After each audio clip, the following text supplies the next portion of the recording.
Hello, in this video I'll be showing you how to answer the Enter 2017 Section 1 Question 40. Consider the following. So we have reaction Q where we have ethene plus water is in equilibrium with ethanol with a delta H that's negative. And reaction R, we have PCl5 is in equilibrium with PCl3 plus chlorine gas where we have the delta H is positive. Which of the following actions applied independently to Q and R will increase the rate of reaction and increase the yields of products for both reactions? So here our actions are increasing the pressure, increasing the temperature, and using a suitable catalyst. So we'll look at how each of these actions will affect each reaction. So let's start off with reaction Q.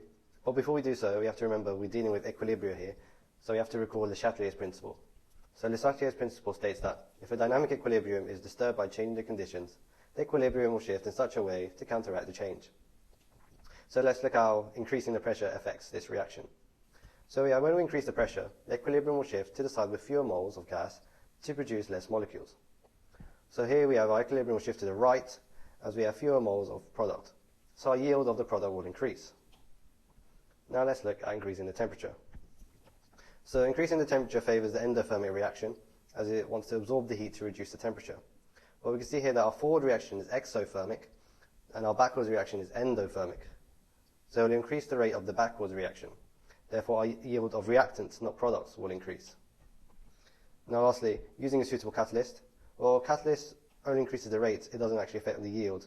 So our yield of product will still be the same.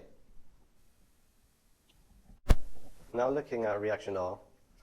So we know increasing pressure will shift the equilibrium to the side with fewer moles of gas. So here our equilibrium will actually shift to the left. So our yield of products will decrease, we'll get more reactant. Now let's look at increasing the temperature. So we know that increasing temperature favors the endothermic reaction. So we can see our forward reaction here is actually endothermic. So our rate of forward reaction will increase, and our yield of products will also increase.